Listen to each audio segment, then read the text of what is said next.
history of Whiskey Bay and where it's got its name is that during Prohibition, there were 3 whiskey stills at the foot of the bay and one on the point close to where this cottage resides. But it was well known around the lake that this is where you came to get whiskey. Many of our parents have lived into their 90s, and we attribute it to the whiskey in Whiskey Bay.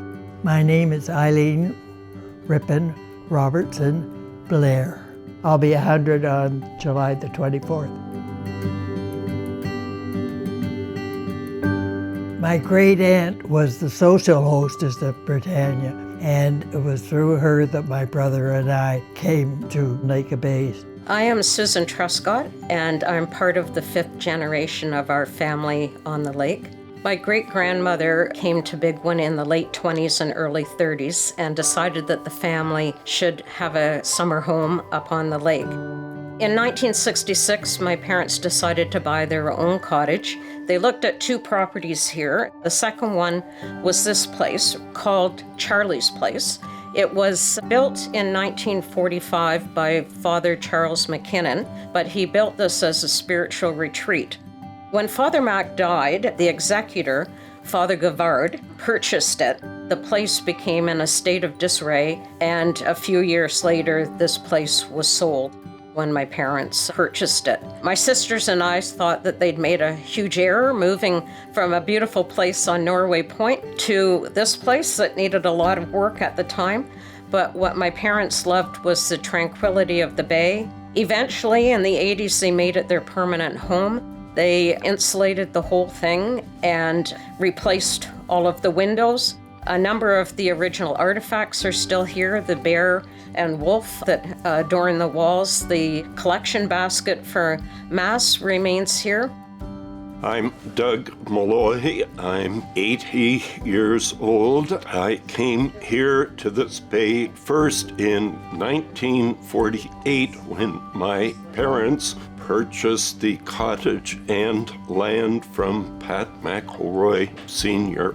Initially, of course, there was no running water to the kitchen or bathroom, and somehow between my father and Albert Slack, they devised a gravity feed system to deliver water. One summer, he saw these logs over halfway up the south shore. He decided that these logs still could be made into flooring. These yellow birch logs were cut into random width planks, and from there finished off, brought back to the cottage, the floor laid by him, and they remain there to this day. Every time I look at it, I think about the multiple part process that resulted in his being able to make that floor. My name is Sam Hart. When my grandfather bought the Bigwin Inn Island, my mom and her 3 sisters, they took over the cottage, and thus they shared it. I thought it was Mom's initiative to actually find another place. And how they found this place is a mystery to me. The cottage burned down in the winter after it was initially built through the summer. I remember coming up there and seeing the embers, and the only thing was standing was this huge masonry-style fireplace. All that stonework was still there, right? They decided to rebuild the thing, right? And so indeed they did, but they stuck pretty much to the same design. That suited the family for years and years and years until in 1954, the cottage burned down again. My mom was insistent that it had to be rebuilt. And so Mom and myself built the place to where it is now. She loved it up here. I mean, it was just her memory of Dad and everything else was such that this is where she wanted to be. I'm Ruth Scott Gibson, and we purchased this land in 1958. My brother was Bill Scott, and he married Marcia Lamont. her parents had summered up here at Glenmount when she was a child, so she was interested in the lake as well. The two boys were engineers, so they started building, and my father would come up periodically and help. The one cottage is a mirror of the other cottage, so our kitchen doors opened onto the free land, you might say. And that path, it's just a dirt path, and it's never changed. I'm Wendy Wadham Gibson, and I've summered here on Whiskey Bay my entire life.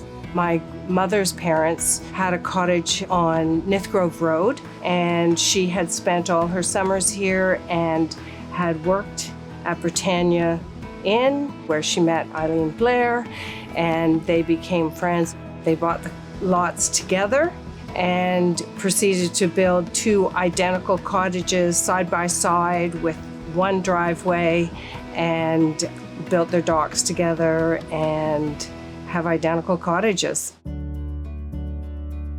My family was the first in Whiskey Bay to spend winters here. When they purchased the cottage, just the living room, kitchen, and one bedroom were winterized. We brought buckets of water from the lake for cooking and cleaning and for sponge baths. These places were all built for summer only, so there are lots of cracks.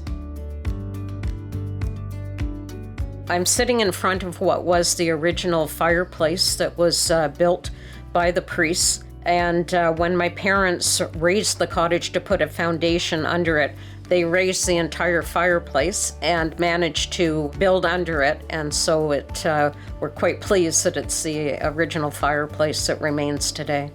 We're very fortunate to be able to build so close to the water. People in that cabin, they think they're in a boat because there are windows on each side. The boathouse dock and the swim dock, as we call it, were rebuilt with steel. I asked the person who built the steel dock if he could build a steel tower. And I remember first dive off there, as I dove in, the eyes were still open. They just simply just sunk into my head, right? I couldn't see it. That was a bit of a lesson for me. I remember when the Scotts and Gibsons finally got a little boat, and they asked the children where they wanted to go. They piled them all in, and they all wanted to go to Baysville. They brought them over to our dock. Told them that was Baysville. They didn't know the difference. Growing up on the bay was a different time. It was the 50s, and most of the moms were stay-at-home moms. Our car was packed the last day of school to go to the cottage, and we drove up, and my mom spent the whole summer with us. There were probably about 23 kids along this Price Point road, and it was just freedom. We used to have boat races with the kids, and then they'd have colored marshmallows for prizes, and they thought they had died and gone to heaven. One memory I have that I think all of us will remember was Friday night. I think our moms were pretty sick of us, and we would walk out to the Brunel Road en masse and sit on the guardrail with posts on the corner, and we would all sit on the posts and wait for the dads to arrive.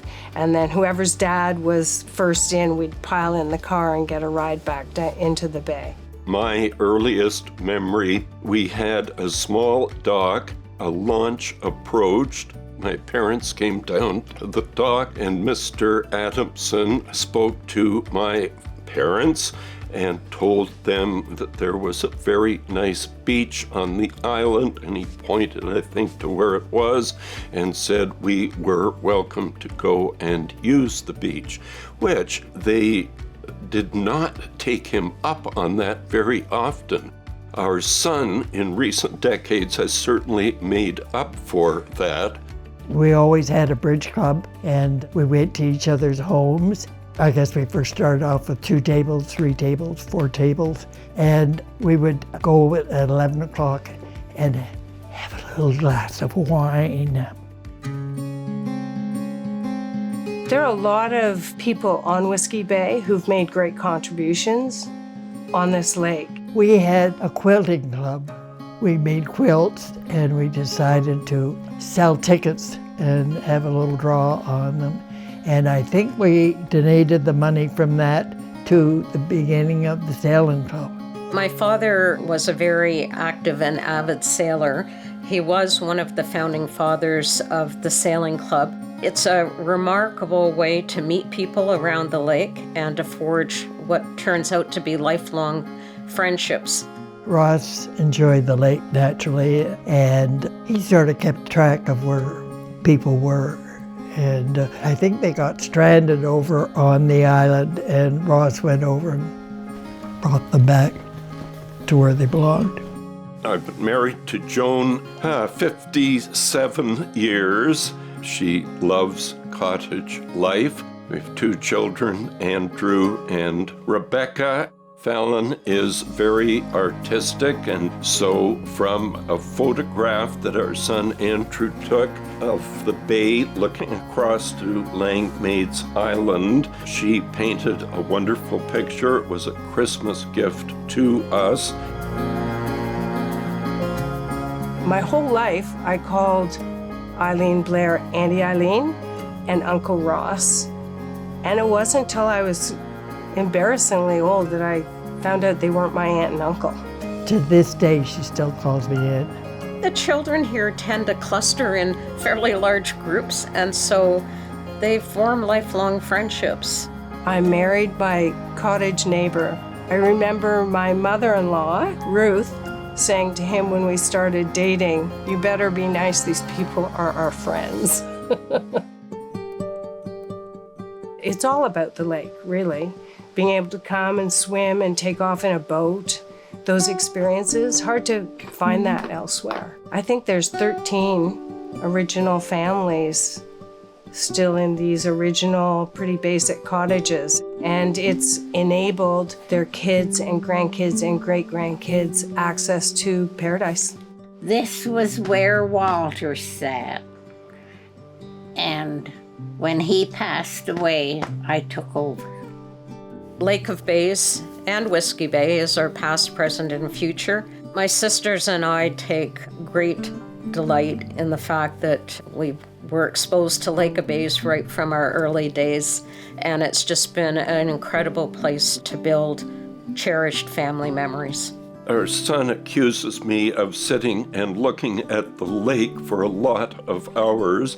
He is right about that. That just never ceases to refresh me and calm me. For me, being on your own in the cottage full-time, it's just an incredible experience, and I thank the Lord every day for enabling me to be here. Everyone who comes up to these multi-generational cottages realizes what a gift it is, because it's hard enough to buy a home now, that to have this beautiful place to come to, it's a gift, it's a privilege, and I think there's nothing quite like a lake, and this lake is pretty great. We were all drinkers. Oh, no. 5 o'clock on the weekends when the boys were here, we'd have drinks on our porch or the Scots' porch. And we were very noisy. Oh, we had some good times. The cottage is really special to all of us. We're very blessed. Well, it's a family. It's just been heaven being here all these years. And I hope everybody can know exactly what I mean.